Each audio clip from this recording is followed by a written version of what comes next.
Good day, everyone. Welcome to the Dr. Fundi channel. Today we are in Potchefstroom to capture a story of a great man, Professor K.P. Mokhobo. We're here so that through his own mouth we can be able to hear of the journey from when he was born to date. There's so many great things that he will be sharing with us about his life journey.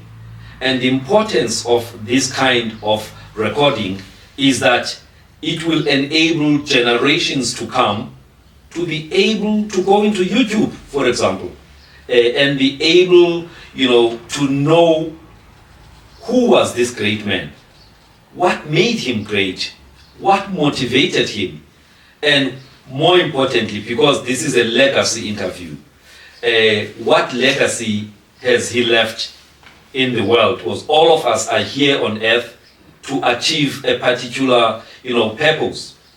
There's a life mission that we're here to execute. At the end, when God decides to take us, we need to be able to leave the world better off than when we found it. And so we are here to record, one of the great men of the soil of Africa. Prof, welcome to the Dr. Fundi channel under the Health Icons, podcast. I'm highly honored, sir. How are you feeling today, Prof? Feeling better than yesterday, Yes. and all is well, that is well. Beautiful, beautiful, Prof.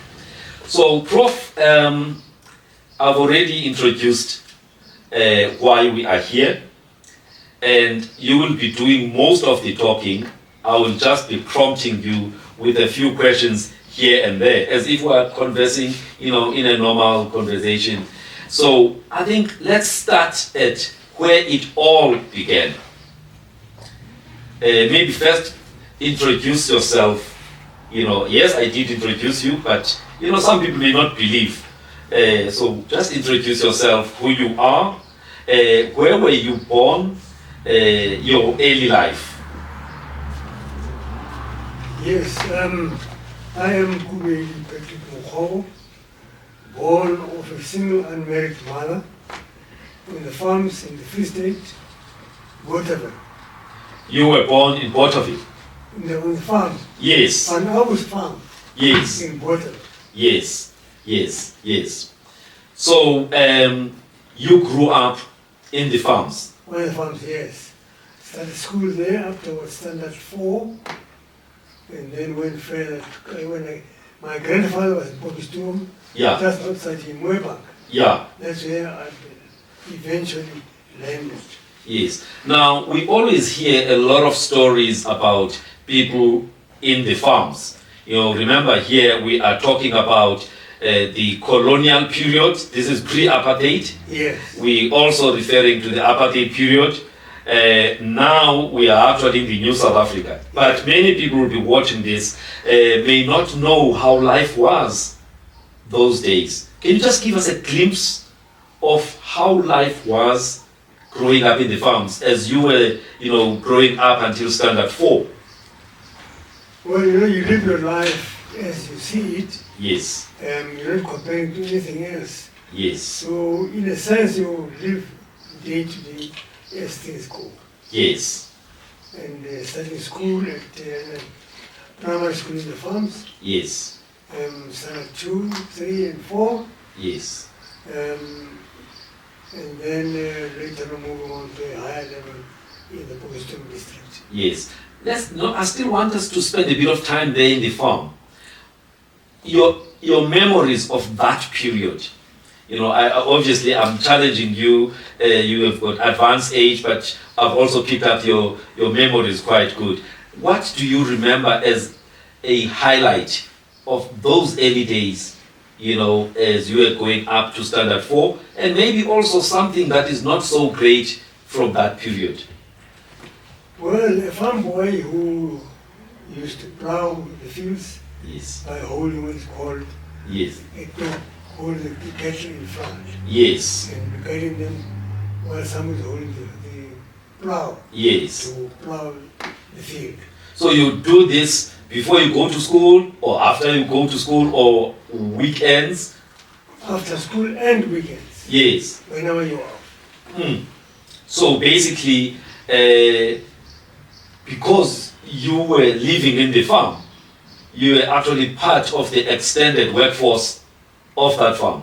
Yes, Yet you managed to, in that situation, to decide that education is something that's very important to you. yes. Did the boss who actually look after the farm, or who owned the farm, did they actually encourage you, taking up studies?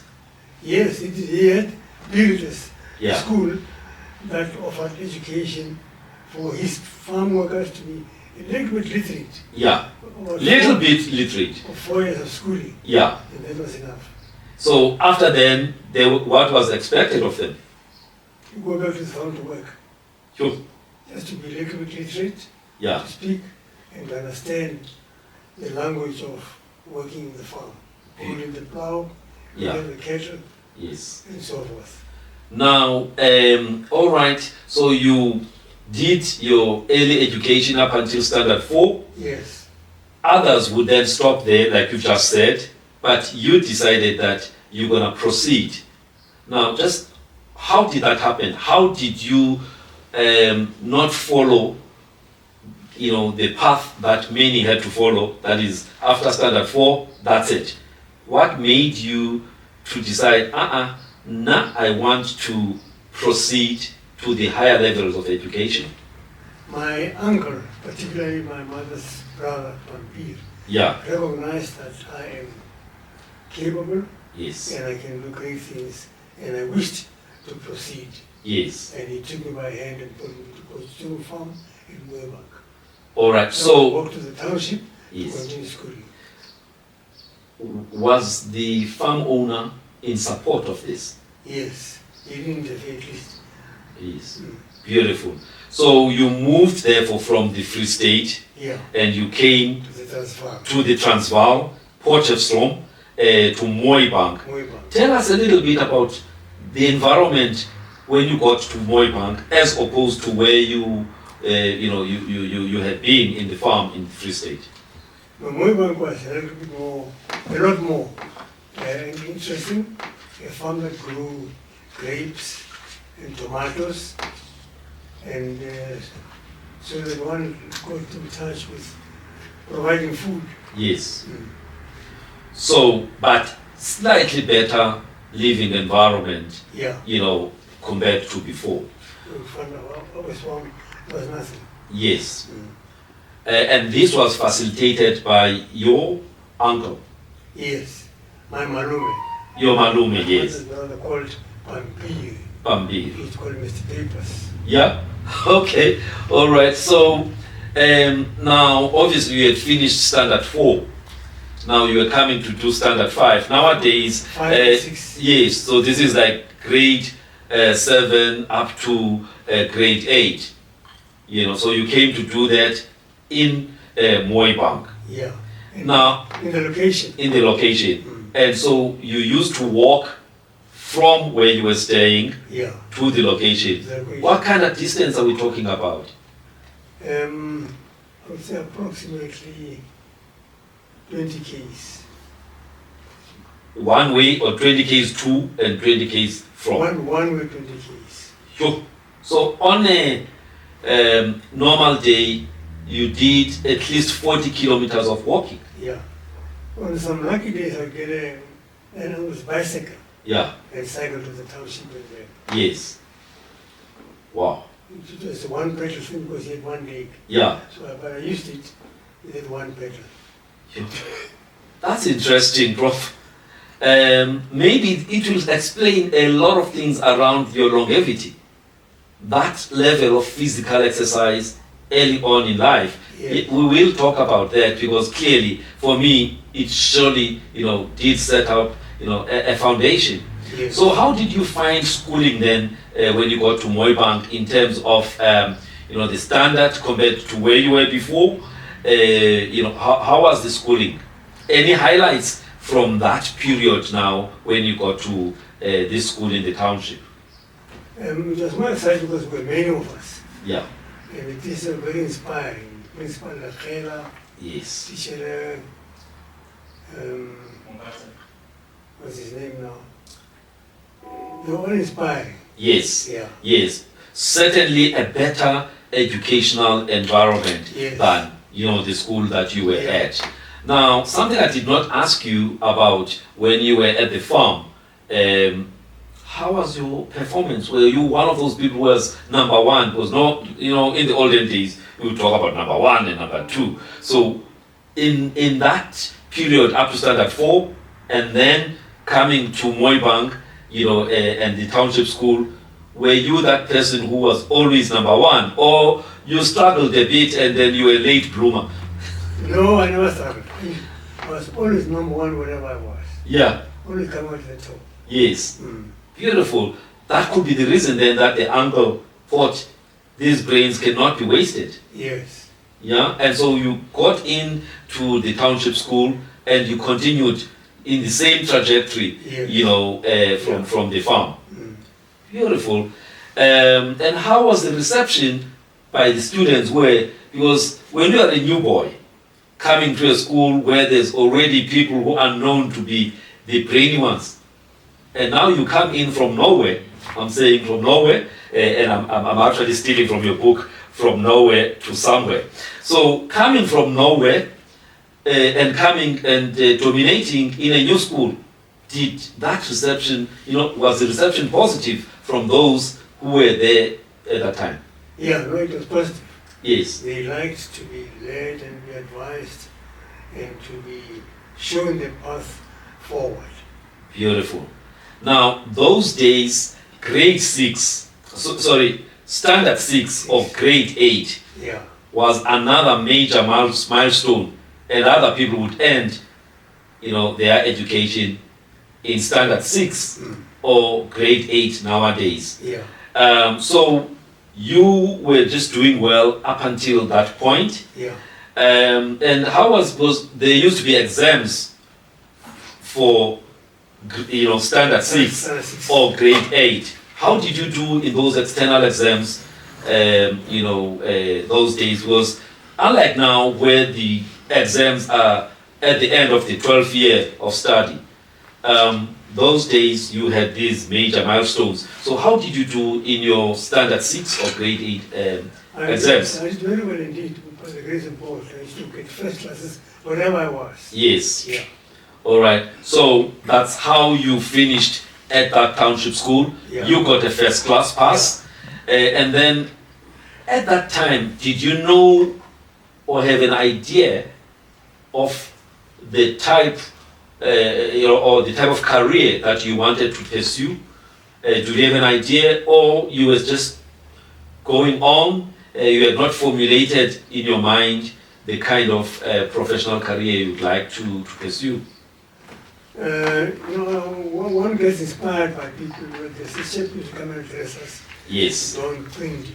Yes. And I used to admire him, and I thought I should follow the same route. Yes. So what inspired you about him? The way he spoke, Yeah. and how he encouraged us to learn, study, retain, and to go forward. Yes. So in this new environment in Mooibank, who were you staying with? With my grandfather, Yes. yeah, that he Sekayelo Mokhobo. Yes. Mm. And I'm assuming that they were, he had his own children there, and maybe there was an extended family. Just paint a picture, because what I want to get to is to understand what values were instilled in you during those days in that family, some of which guided your life journey. So just paint a picture of the kind of family environment that you were in as you were doing your standard 5 up to standard 6, or grade 6 up to grade 8? I think the main thing is that you're always busy in the house. Yeah. You do your own cooking. Yes. You made up your own bed on the floor, of course. Yeah. In the bed, you sleep on the floor. Yeah. And you ensure that you washed every day as best as you can. Yeah. That is personal hygiene. Personal hygiene. Yes.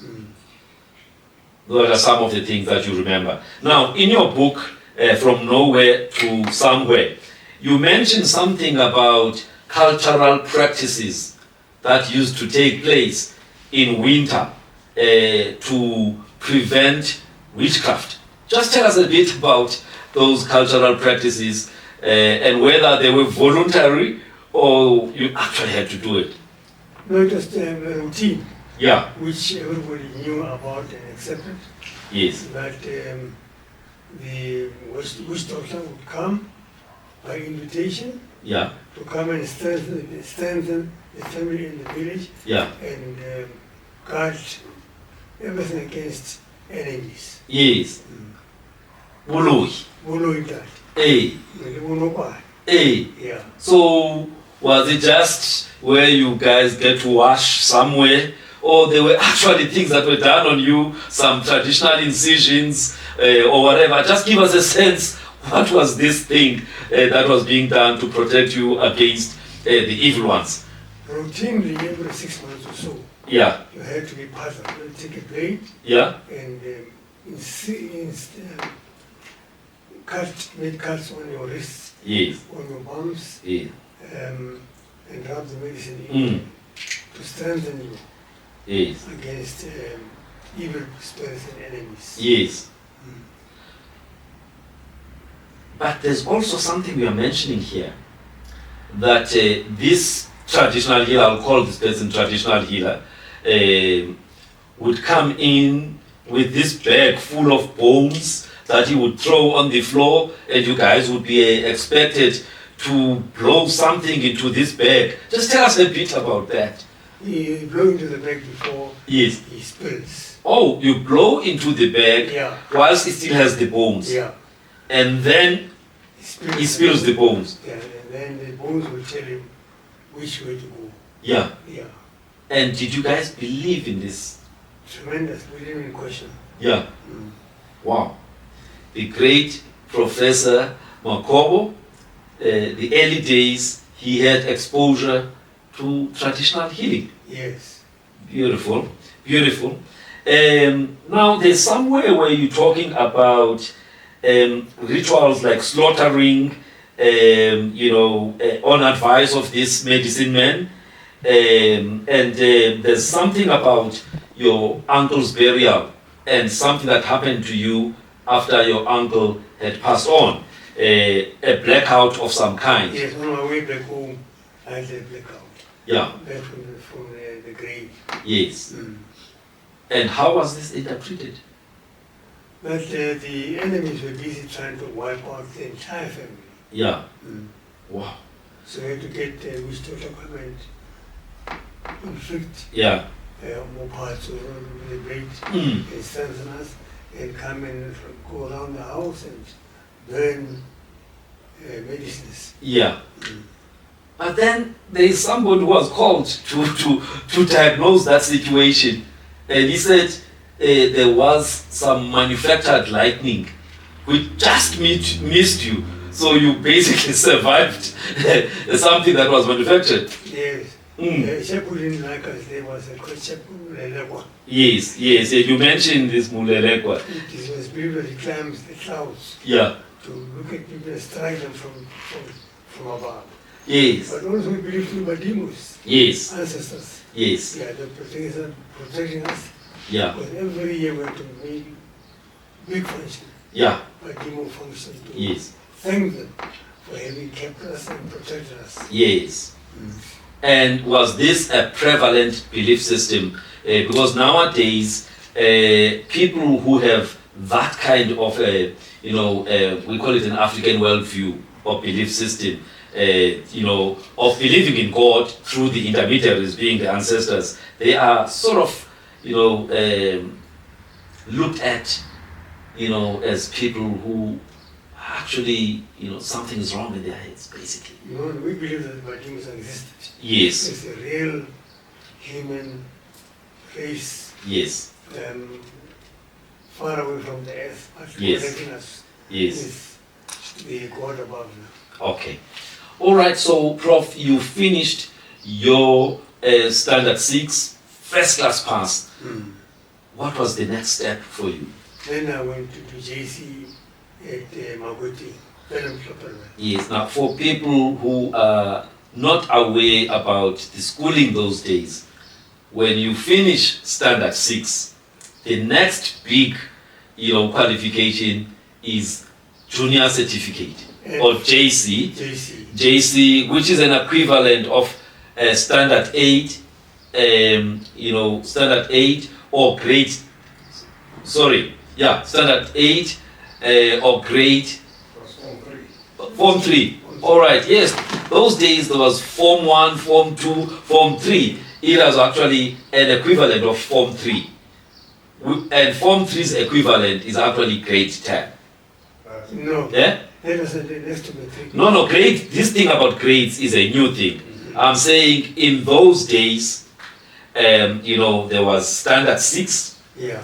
You move on from standard 6, you go and do Form 1, Form 2, Form 3. Junior certificate. Right? Yeah. That's a JC. Yeah. And then you move from that to do Form 4 and Form 5. 2 years. And Form 5 being more like it's grade. It was standard 10 or grade 12 in today's language. Okay. Yes. So where did you go to school to do now this grade? Let me put it this way: Form 1, Form 2, and Form 3. Bantu secondary school at very Bantu secondary school. Yeah. Where was this? In the township under Principal Lekhela. Lekhela. Same township or a different township where you went, for the higher primary? Same ground. Yes. There was a primary school outside, then there was a lower primary and higher primary. Yes, so in the same vicinity. Yeah, so your school was fed by the kind of school that you went to do your standard 5, and standard 6. Fed by those, yeah. Yes. Okay. Now, before we go further about how you performed, as you were doing that, there is something in your story about you being a caddy after school and also during the weekends. Yeah. Was it already in that period, or it is a period that was coming? Yeah, I had to be self-sufficient in terms of money. Yeah. So that's when I learned up caddying. Yeah. Before that, I used to work on the farms. Yes. On weekends. On weekends. Garden boy. As a garden boy. As a garden boy. And so you graduated from being a garden boy to now, becoming a caddy. On weekends. But then the question would be, how did you even come into contact with golf? And therefore, the opportunity, of being a caddy. To become a caddy, you went there to look for work. Yeah. Yeah. And if you like it like I was, then they said, well, come and caddy on Saturdays and Sundays. Yeah. For 1 and 6. Shilling 6 pence. Yeah, I was about to ask, on a good weekend, you managed to be a caddy on a Saturday and a Sunday. Yeah. What kind of money we talking about? We talk about approximately 10 shillings. 10 shillings, which in today's monies would be what? 1 rand. 1 rand. But it was a lot of money, 10 shillings. Yeah. Yeah. All right. So from this income that you were getting as a student or a pupil, what were you doing with that money? I was using it for food. Yeah. For things. Yeah. And so I put aside to buy books which I needed. Yes. I didn't smoke, I didn't drink alcohol. Yes. Wow. And any contribution to the family from Yes, about food plus for all of us. yes, Mm. lovely. Not very many, it was me, my grandfather, and my late brother. Yeah. Mm. Okay. And one or two other relatives. Yes. Females or Okay. All right. So basically, you, from early age, decided that you will do that which you can and share. and share. Mm. You know, and I'm sure you must have been one of those caddies that were well liked. I mean, if one just judges from your brain, the performance at school, there's a lot of counting when you are doing, you are a caddy. Yeah. You need to count properly. Yeah.